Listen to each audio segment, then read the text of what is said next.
welcome back to Clark's Ring Rants. Let's get straight into today's video. So, Agit Kabayel retains his WBC interim world heavyweight title with a third round knockout victory over Damian Knyba. This was an interesting fight. It's the first time we've seen Agit Kabayel in the ring since his stoppage victory against Zhilei Zhang last February. So he's been out of the ring for almost a year. That's a long time, especially considering his age. He's only someone who tends to fight once a year anyway, but this period of inactivity was quite interesting because he was on the brink of a world title.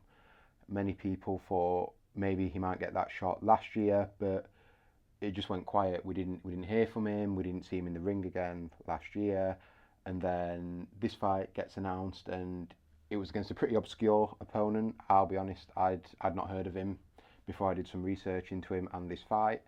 And it was back in Germany when his 3 previous fights had been over in Saudi Arabia. So it was a bit of a homecoming fight for Kabayel. He is German of Kurdish descent against an unheralded opponent.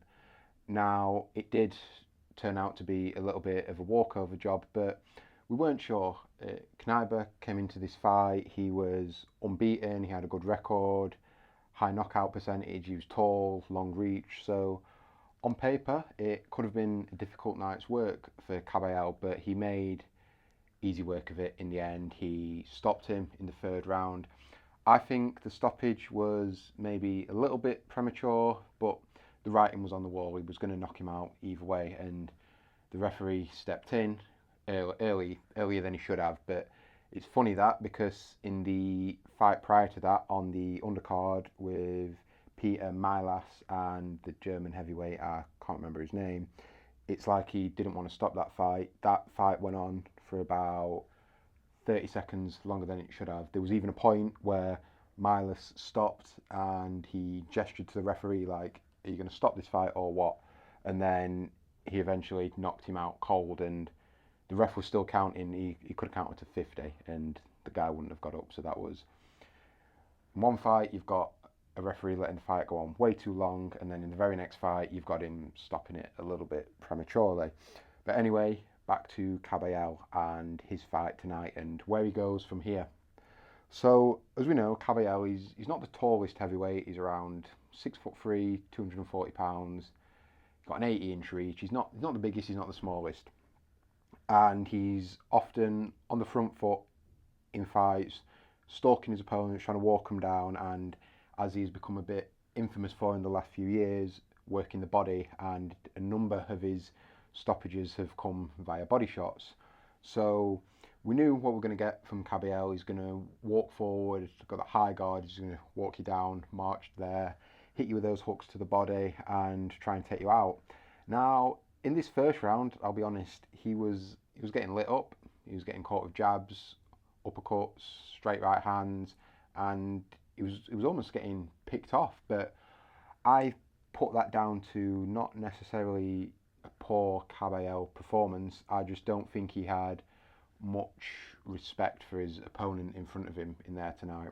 Would he have been so gung-ho should he be facing a Moses Atauma, a Fabio Wardley, an Usyk? I think he'd have been a bit more cautious if he was fighting one of those guys. But tonight it was just who he had in front of him. He wasn't a great opponent, so I thought Kabayel probably did let the crowd get to him a little bit. Been back in Germany in front of a massive crowd, it must be said, all cheering him on. I think that did get to him a bit, and he was a bit eager to get the stoppage. Went looking for it in that first round, and that led to him eating a few shots. But I think once he got the timing down and he worked out his opponent, he took him out and beat him quite convincingly. Now, after the fight, Ade asked Kabayel who would he want to fight next, and the crowd sort of did the speaking for him. They were screaming, Usyk, Usyk.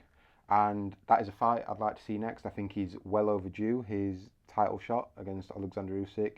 I think he's either going to get that shot or Usyk is going to be stripped, because he's been WBC interim for well over a year now, and I think it's an interesting fight. I think he can pose some problems we've not seen Usyk deal with before. Like, there is suspicions he could be weak to the body, and as we know, Kabayel is an exceptional body puncher.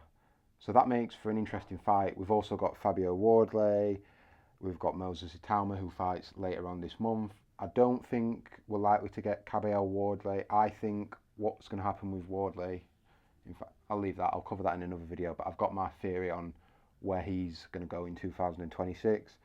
Itauma, I can't see that fight really happening. I think the Usyk fight's next, and it's funny because on TalkSport the other day, Simon Jordan was saying Usyk needs a dance partner to sell an event, and if that crowd in Germany is anything to go by, I think Usyk versus Kabayel in Germany would sell out a stadium, and the atmosphere would be amazing. It'd be a great event.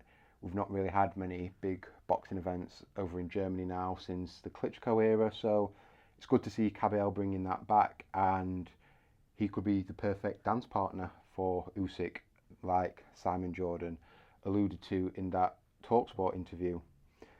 But yeah, just to summarise, pretty run-of-the-mill performance. It's what I expected. I knew Kabayel would get the job done, and he would be moving on to bigger and better things. Now, we can just hope that he does get that title shot that he deserves in 2026. And we don't really need to see him being inactive anymore or having these meaningless fights against obscure opponents. I want to see him in a big fight next. So ideally for me, that would be Usyk. Failing that, I would like to see him take on Lawrence Okolie, who's highly ranked with the WBC. I know Okolie's developed a reputation as a bit of a boring fighter, but I think that could be an interesting fight. I think the styles would gel well together. We've got Wardley. I don't think that fight's going to happen. We've got Itauma. Again, don't really think that's going to happen. Fury's back, so we never know what's going to happen with him. Put it this way, there's lots of interesting fights for Kabayel to be made in 2026, so let's see what he does next. But that's all from me for this video. Please comment, like, share, subscribe if you're new, and I'll see you on the next video.